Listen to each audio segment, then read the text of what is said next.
Você já parou para pensar que a sua empresa pode estar pagando impostos a mais? O nosso sistema tributário é bem complexo e é comum as empresas pagarem mais do que o devido. Saiba que é possível recuperar os valores dos últimos 5 anos e reforçar o seu caixa. A Fortus Tax é especialista no assunto e já ajudou muitas empresas nos seus 18 anos de atuação. E o mais importante, você só paga pelo serviço depois que o dinheiro estiver na sua conta. Fortus Tax. Pagar o justo é o nosso forte.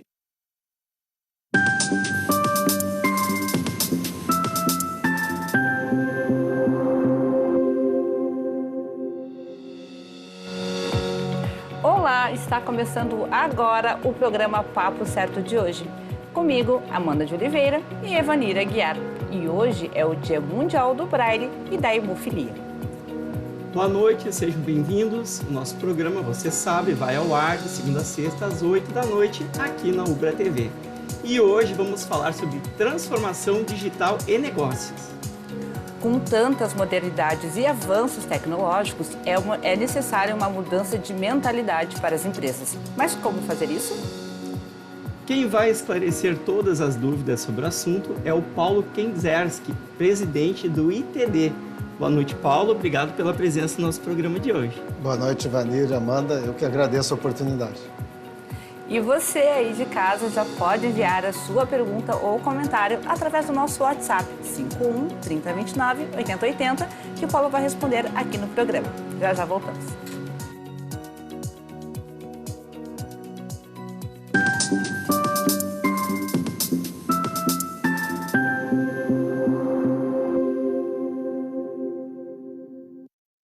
Tá difícil encontrar o profissional certo para a sua empresa? Precisa de alguém detalhista para aquela vaga no financeiro? Quem sabe um criativo para o marketing? Ou ainda, alguém focado em resultados? A Fortus RH utiliza técnicas de seleção e processos estruturados, realizando entrevistas, aplicando provas e testes específicos.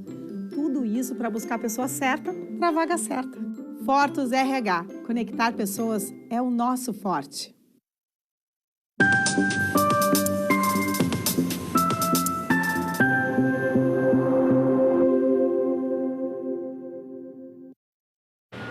O Papo Certo está de volta e eu te convido a interagir conosco pelo WhatsApp para tirar todas as suas dúvidas. E aproveito para lembrar você aí de casa que também estamos ao vivo pelo YouTube e Facebook.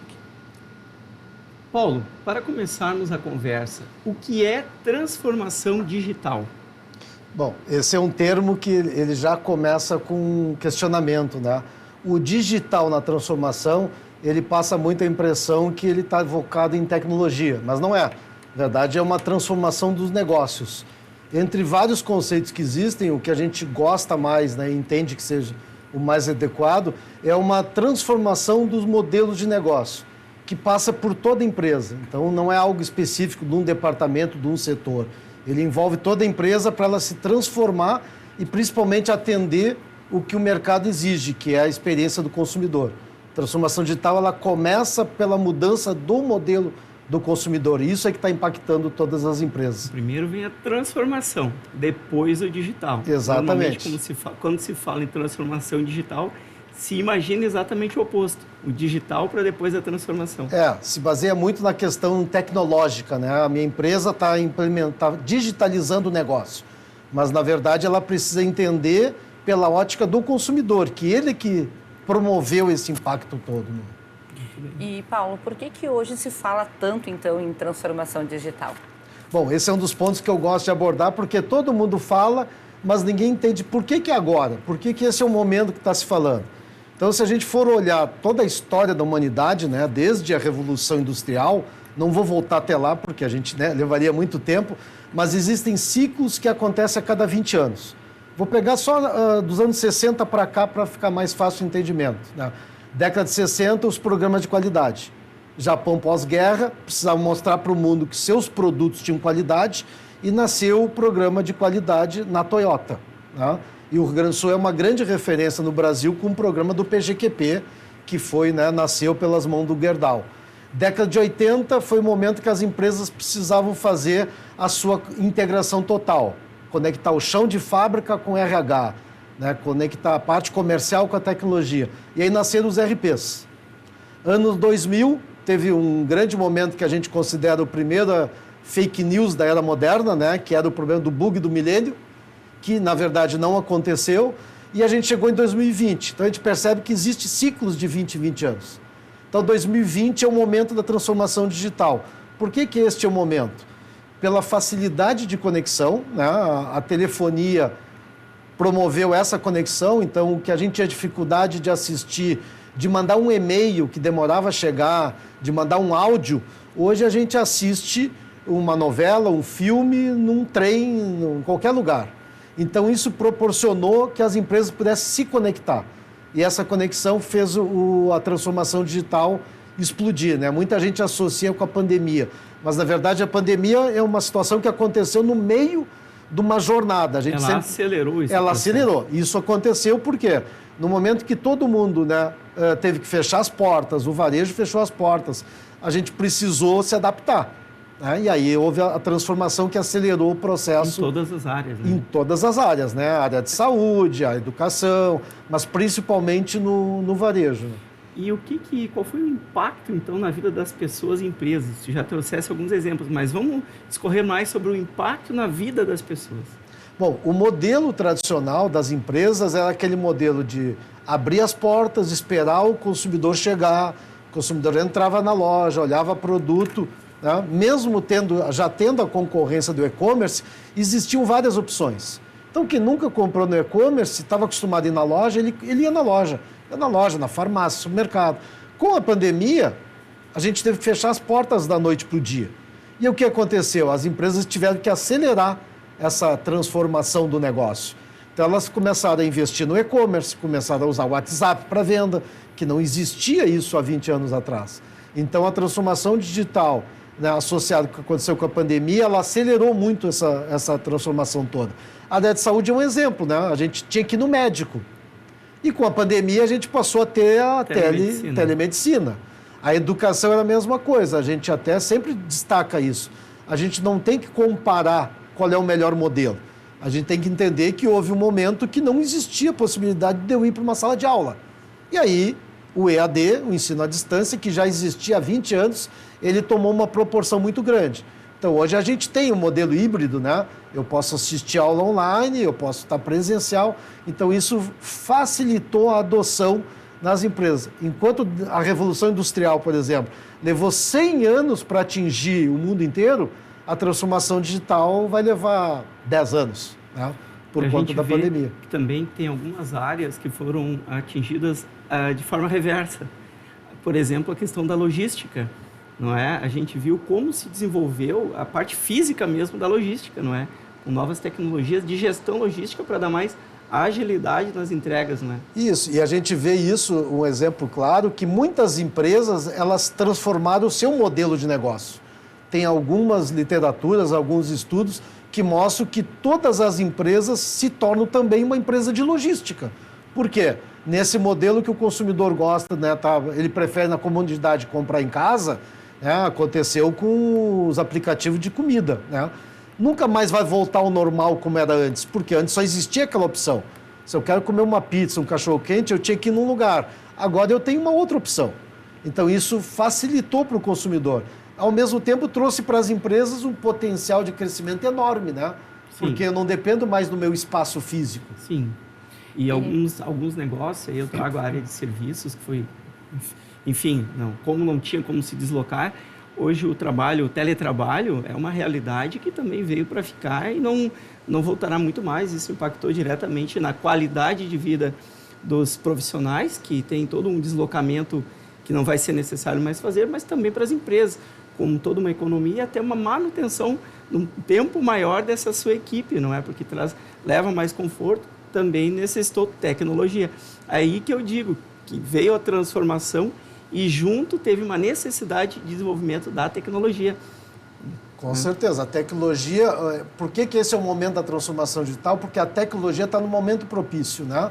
A gente tem conexões de alta velocidade, então a gente consegue transmitir, por exemplo, o programa no Facebook, coisa que há 10 anos atrás tinha muita dificuldade. Sim. Hoje uma pessoa vai estar no trânsito e vai estar assistindo um programa no Facebook. O streaming proporcionou isso, né? E aí é importante destacar que durante toda a história da humanidade, de todas as revoluções, mudanças que aconteceram, ela sempre partiu de dentro das empresas para fora. A transformação digital aconteceu ao contrário. O impacto começou pela mão do consumidor, que passou a exigir que a empresa respondesse mais rápido, que ela disponibilizasse outras formas de venda, né? Tá aí os aplicativos, pelo próprio WhatsApp. Então, é uma transformação que ela deixou o empresário desconfortável, porque não foi ele que tomou a decisão. Ela está sendo impulsionada e pressionada pelo consumidor, principalmente pelo consumidor mais jovem, né? Sim. Que ele é 100% conectado. E isso fez que as empresas começassem a entender que elas precisavam abrir espaço para outras formas, inclusive a questão do próprio trabalho, né? Hoje, as pessoas que se acostumaram e gostaram de poder trabalhar de forma remota, elas têm uma enorme dificuldade de voltar para dentro das empresas no dia a dia. Né? Cada dia mais importante é a entrega, né? É a entrega, né? Continuando então, Paulo, como saber se a empresa está desenvolvendo um projeto de transformação digital de forma correta? Bom, esse é um ponto importante, né? Porque a gente considera a transformação digital um grande quebra-cabeça. Não pode ser um departamento. Normalmente o que acontece, né? A gente até faz alguns estudos de maturidade digital, a gente percebe que as empresas elas destacam um departamento, um setor para avançar. Vou investir em tecnologia, eu vou colocar meus produtos e serviços à venda online, mas a transformação digital ela envolve toda a empresa. Né? Ela vai do chão de fábrica, com automação, ao RH. Né? E ela passa muito pelas pessoas. A gente sempre diz que a tecnologia ela é uma commodity. Eu posso comprar a tecnologia, mas eu preciso ter pessoas que vão entender e explorar o uso de tecnologia. Então, a transformação digital, ela sempre tem que começar pelas pessoas. E aí, voltando um pouquinho na questão do conceito, né? O que é a transformação digital? É uma transformação, primeiro, do modelo cultural do negócio, né? Envolve as pessoas, são as pessoas que vão fazer a transformação digital acontecer no dia a dia. E aí vai impactar todos os setores da empresa, não tem como fugir. Algumas digitalizam alguma coisa, investe mais no processo, mas ao final da jornada, né, e a gente não chama de projeto, porque a gente entende que é uma jornada que logo, logo ninguém mais vai falar de transformação digital, porque isso vai ser incorporado no dia a dia, ela se torna uma jornada, ela vai ser pro resto da vida aquilo vai acontecer, como foi com a qualidade total lá na década de 60. Hoje ninguém mais fala que a empresa está implementando um programa de qualidade. Isso já está no DNA do seu negócio. Muito bem. Em quanto tempo conseguimos começar a perceber os resultados de um projeto de transformação digital? Bom, esse depende muito desse entendimento, né, da transformação total da empresa. Como normalmente as empresas não têm uma capacidade de investimento para transformar toda a empresa, todo o negócio, ela determina algumas prioridades. Quando ela determina a prioridade, ela consegue medir isso de uma forma rápida. E a grande vantagem que a gente entende que a transformação digital hoje traz em relação a todos os outros ciclos é a facilidade e a possibilidade de se medir o resultado. Tudo que a empresa faz hoje é medível. Eu consigo medir o que está acontecendo nas redes sociais. Eu consigo medir o tempo de resposta, né, do meu atendimento, não importa o tipo do negócio. Pode ser uma indústria que trabalha lá com o representante, o B2B, como uma empresa de varejo que vende um serviço online. Então, essa é a vantagem. Normalmente, à medida que a empresa determina que as equipes vão cuidar da transformação, ela passa por um processo cultural. Normalmente, de 30, 60, 90 dias, ela já consegue então, medir de imediato. Imediato. Desde que tenha objetivos claros e metas. Exatamente. Perfeito. O exemplo fácil é o e-commerce. Quem não vende pela internet e coloca uma loja virtual, ele vai poder medir em 24 horas, 48 horas. Claro que se ela tiver uma estratégia para que aquela operação dê certo. Muitas vezes se imagina que colocar uma loja virtual no ar basta. Não. Eu preciso ter uma estratégia para isso. Por isso que envolve sempre a empresa inteira. Né? Então a gente destaca muito isso. A transformação ela não é responsabilidade de um setor. Pode até ter um setor pela afinidade que puxa um pouco mais. Sim. Mas ela envolve toda a empresa. Toda a empresa. Essa é a nossa última pergunta aqui do primeiro bloco, mas vamos lá. Quais são os projetos sociais e educacionais desenvolvidos pelo ITD? Bom, essa é uma pergunta que a gente adora porque a gente tem um DNA, a educação, muito forte. Né? Primeiro porque a gente entende que a transformação digital, não importa o tamanho da empresa, ela começa pela uma transformação educacional. Né? O próprio funcionário ele precisa voltar a aprender. Tem uma frase famosa que diz que a gente tem que reaprender a aprender. que é exatamente isso que a gente trabalha. Então, a gente tem um projeto que é o Profissional do Futuro, que é um projeto que atende alunos de escolas públicas, do finalzinho do ensino fundamental até o ensino médio, que é para preparar esse jovem para as novas profissões. A gente sempre diz que não tem bola de cristal para adivinhar qual é a nova profissão, mas as competências que esse profissional precisa ter, a gente já sabe, né? Então, a gente trabalha exatamente isso. Habilidade empreendedora, porque a gente entende que o jovem, ele primeiro precisa entender o que ele quer ser. Ele pode querer ser um empreendedor, ter o seu negócio, mas ele pode ter uma competência e trabalhar numa empresa como funcionário, um contratado. Então, a gente desenvolve um projeto, que é o Profissional do Futuro, em alunos de escolas públicas, exatamente para preparar o jovem, entendendo que, né, alguns modelos que a gente até conversou, né, Israel, Coreia, que privilegiaram a educação na base, para poder que esses jovens, quando eles entrarem no mercado de trabalho, eles vão pegar uma empresa que necessita desse profissional. E hoje a gente tem uma carência enorme de profissionais preparados para atender as demandas da empresa, principalmente quando a gente fala de transformação e inovação. Né? Perfeito, parabéns pela iniciativa. Então, nós vamos fazer um rápido intervalo e já voltamos com o nosso Papo Certo e com a interação da nossa audiência. É bem rapidinho, fique aí com a gente.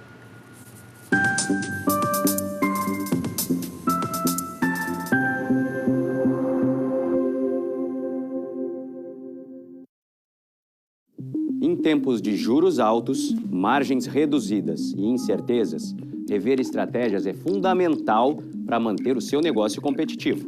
Esse cenário exige planejamento e organização financeira. Nessas horas, qualquer ajuda é bem-vinda, mas a ajuda de um especialista é necessária. A Fortus Consulting conhece na prática e tem as soluções adequadas para cada situação. Fortus Consulting. Melhorar os seus resultados é o nosso forte.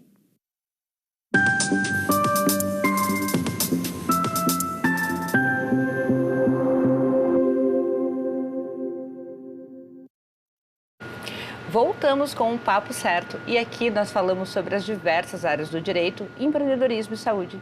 E eu te convido a nos seguir nas redes sociais e nos enviar a sua pergunta ou comentário pelo nosso WhatsApp, que está aparecendo aqui na tela. Temos conosco hoje Paulo Kandzerski, que é presidente do ITD, que está falando sobre transformação digital e negócios. Paulo, quais os parâmetros para medir o grau de maturidade de uma empresa? Existem várias formas de se medir uma maturidade digital das empresas. Nós adotamos uma metodologia que foi criada pelo ITD lá em 2016, que ele atende 3 dimensões. Né? A gente entende que a inteligência digital por trás do negócio. Então, hoje já existem ferramentas que a gente consegue saber se aquela empresa está usando ferramentas digitais. E aí vou dar um exemplo muito simples de entender. Se a gente olha a Magazine Luiza, que é considerado, né, um benchmark em termos de transformação digital no Brasil, ela usa hoje em torno de 56 ferramentas por trás da sua plataforma.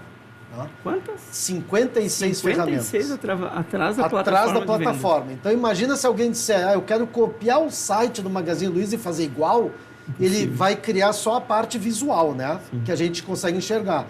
Mas o que tem por trás? E mais importante do que as 56 ferramentas é entender quanto de pessoas com competências para poder extrair o dado. Porque a ferramenta nada mais faz do que trazer informação. Eu preciso ter alguém que analisa. Então, a gente avalia o grau de inteligência digital da empresa, né? É uma da dimensão. O segundo é a presença digital. Porque hoje todos os negócios estão na internet, né? Não tem quem não esteja. O cachorro-quente na esquina da minha casa, ele usa o WhatsApp para receber pedido e ele recebe pagamento por Pix e ele tem uma página numa rede social. E está no iFood, provavelmente. Ele está no iFood. Então, ele está no ambiente. E as grandes empresas, então, nem se fala. Então, a gente avalia também o nível de presença digital, né? Como que ela se comporta. E a terceira dimensão é a questão da comunicação. Não basta eu estar presente nas redes sociais, eu preciso ser ativo, tá? Eu preciso responder em tempo hábil. Se a gente olhar antes da internet, né, as empresas funcionavam de segunda a sexta, das 9 às 18 horas a maioria. Fechava as portas e ia embora. O consumidor sabia que ele precisava esperar o outro dia para ligar para a empresa ou para entrar no seu estabelecimento. Com o nascimento da internet, ele começou a se conectar no Facebook, no Instagram, ele usa o WhatsApp, então a empresa precisa atender mais rápido. né? E a doença do século é a ansiedade. Ninguém quer esperar o dia seguinte. Tá? Verdade. A gente vê no WhatsApp, a gente manda uma mensagem, não deu 1 minuto, a pessoa não respondeu, a gente Liga. manda 2 interrogações. Ou seja, muito veloz. E o consumidor quer isso, quer essa velocidade. Além do WhatsApp também, às vezes tu manda mensagem no WhatsApp, a pessoa não vê, daí tu já corre, já manda no Instagram também. Aí não lê no Instagram, daqui a pouco já está lá no Facebook, Exatamente. mas tu tem a pressa. Então o consumidor entende que ele quer que a empresa responda a ele 24 horas do dia. E aí surgiram soluções, né? O chatbot, por exemplo, que eu posso automatizar um nível de resposta para o usuário. Né? Coisas básicas. Eu quero emitir a segunda via da minha conta de luz. Eu tenho que esperar o dia seguinte? Não. Hoje eu entro lá no aplicativo, no site, e eu consigo fazer isso. Então, essa facilidade que o consumidor passou a ter é o que a gente falou, a transformação digital ela começa pela mão do consumidor. Ele pressiona a empresa para ser ágil. Então, a gente mede isso, mede o nível de comunicação, ele tem que estar presente em praticamente todas as redes, e não só estar presente, ele tem que ser rápido, ele tem que responder rápido. Porque se ele não responder rápido, o consumidor aperta o botãozinho do lado e ele encontra o concorrente dele. Perfeito, obrigado. Chegou a hora de interagirmos com a nossa audiência, que nos enviou algumas perguntas aqui. E olha, esse WhatsApp hoje aqui tá chegando pergunta que não para, porque esse tema de transformação digital, realmente ele é muito interessante. Quais são os primeiros passos que a minha empresa deve seguir para ter, então, a transformação digital? Quem está perguntando é o Luiz, do Centro de Esteio. Bom, essa é uma questão muito importante. O que a gente considera o primeiro momento, né? É o líder da empresa, o empresário, ele formar um comitê. Tá? Mas a minha empresa tem 3, 4 pessoas. Ele pode formar com 2, 3 pessoas. E o que é muito importante, a gente até estava falando, né, nos bastidores, ele tem que trazer alguém de fora do negócio. Trazer uma outra visão, um outro olhar. E aí, normalmente o pessoal questiona, mas aí eu vou ter que contratar alguém? Não, ele pode, na própria entidade empresarial, ele fazer um intercâmbio. Eu faço parte do comitê da tua empresa e você faz parte do meu. Trazer um olhar é muito importante. Se a gente for olhar os unicórnios brasileiros, né, que são startups com valor de mais de 1 bilhão de mercado, a gente vai olhar um Quinto Andar que não nasceu de um ex-funcionário de uma imobiliária. Se a gente olhar o Nubank não nasceu por conta de algum funcionário de algum banco que saiu. Então, esse olhar externo, uma visão diferente é importante. Então, a empresa pode criar um comitê, um grupo, né, para não pegar um termo muito pomposo, cria um grupo de trabalho que vai atuar em paralelo à atividade do dia a dia para discutir, para trazer insights, para poder olhar o que está acontecendo. E eu sempre digo uma frase, né? Se eu fosse alguém que não fosse dessa área, como eu faria esse negócio acontecer? Esse é o olhar que a gente diz para as empresas trazer. Isso não tem custo, o custo é de tempo, né? Encontrar pessoas que possam fazer esse intercâmbio. O ITD tem feito muito isso, tem ajudado empresas, e o pessoal normalmente, né, vem com aquele modelo conservador, mas tu não entende da minha área. É por isso que é importante ter alguém de outras áreas para trazer uma visão externa, por quê? Porque o mundo está em transformação. Né? E essa transformação, ela precisa não só olhar a nossa experiência do nosso negócio, mas trazer um olhar um pouco diferente que vai ajudar muito. E como as empresas, empresários do Rio Grande do Sul estão em relação aos demais estados brasileiros nessa questão de transformação digital? Bom, esse é um ponto importante, né? O Rio Grande do Sul sempre foi muito conservador na sua origem, né? Pouco investimento, mas nos últimos, vamos dizer que nos últimos 5 anos, né? Pegando um pouquinho antes, né? Houve vários movimentos no estado trabalhando a questão de ampliar o conhecimento sobre inovação. Então, a gente tem hubs de inovação no Rio Grande do Sul, né, que são multissetoriais. Se a gente pegar, por exemplo, Instituto Caldeira em Porto Alegre, Conexo em Caxias do Sul, Pelotas agora tem uma construtora construindo um hub de inovação. Então, a gente vê que vários outros setores estão se conectando. E essa troca de experiência que a gente sugere dentro da empresa, ela está acontecendo no dia a dia. Então, a gente vai para um ambiente de inovação, onde a gente vai conhecer alguém da área de agronegócio, vai conhecer alguém da indústria alimentícia, que vai nos trazer esse outro olhar. Então, essa troca de experiência é muito importante. A gente diz que o empresário gaúcho aprendeu a abrir a porta para ouvir outras pessoas e se conectar. Eu acho que o Importante grande essa termo... sua fala. O empresário gaúcho está abrindo as portas para aprender a... Exatamente. Ele mudar. deixou de ser um pouquinho, né, de conservador e ter aquele entendimento que ele entendia Até todo do porque o negócio. mercado, né? já não aceita mais esse conservadorismo. Exatamente. Essa é uma verdade né? também. Né? E o Rio Grande do Sul hoje tem batido recorde de volume de investimento, inovação, de crescimento. Então, isso tem mostrado que o Rio Grande do Sul está entrando nessa briga com o resto do país. E o que é o ecossistema de transformação digital? Bom, esse é um tema que eu particularmente gosto de trabalhar muito, porque a gente entende que as empresas não podem mais trabalhar isoladamente. Tá? A gente tem alguns grandes exemplos que acontecem no Brasil, uma Ambev, né, que é um exemplo maior. A Ambev criou um banco. Por que uma indústria de bebida cria um banco? Porque ela entendeu que ela precisava ajudar o seu cliente, que era bar e restaurante, que no início da pandemia fechou as portas. Ele poderia simplesmente ter dito, olha, vai lá no banco pedir dinheiro emprestado para resolver o teu problema. Mas ele entendeu que aquela corrente iria ser quebrada se o bar e restaurante quebrasse. Ele não iria vender. Sim. Então ele foi buscar isso. Então o ecossistema é a união de vários negócios, muitas vezes pode ser dentro da própria empresa, né? A empresa entende que ela consegue atender o mercado, mas também conectar com parceiros estratégicos que pode complementar essa solução. A gente falou no início da questão da logística, né? Sim. Eu posso ter uma operação de e-commerce. Se eu não tiver um bom parceiro logístico, não vai dar certo. Perfeito. Então, essa é a construção do ecossistema de ecossistema. negócios. Estamos indo para os momentos finais do nosso programa, mais 3 minutinhos por aqui. Chegou uma pergunta. Minha filha teve aulas EAD na pandemia, mas não aprendeu muito. Na sua opinião, Paulo, qual foi o motivo para não ter aprendido? Metodologia educacional. Tá? A gente simplesmente fez uma mudança do modelo que a gente aprendia, que era numa sala de aula, com o professor escrevendo no quadro, ditando matéria, o aluno copiando. A gente mudou da sala presencial para o EAD. E o modelo continuou o mesmo. O modelo de aprendizagem não pode ser esse. Né? Para alguém, por exemplo, um mestre, um doutor, alguém que está fazendo uma especialização, o modelo EAD, ele permite esse modelo porque ele está simplesmente se aperfeiçoando. Mas o modelo de aprendizagem, não. Eu tenho netas em idade de aprendizagem, né, ensino fundamental, e elas tiveram enormes dificuldades. Né? Não importa o nível, se está estudando em escola pública ou particular. Então, esse é o modelo que precisa ser revisto. Né? O modelo está muito mais... o problema está muito mais relacionado à metodologia do que o tipo de ferramenta. Essa metodologia passa desde a metodologia de ensino, formação dos professores, passa pela tecnologia, passa a própria metodologia de ensino, né? A gente vê que hoje netas, decore isso, estuda para a prova. As minhas netas estão estudando hoje no mesmo modelo que eu estudei há 50 anos atrás. E a gente sabe que, né, o mundo mudou e precisa mudar. Então a gente precisa trabalhar questões ligadas a microlearning, que são aulas de curta duração, de 12 a 15 minutos, né? Por que a série Netflix tem uma grande adesão?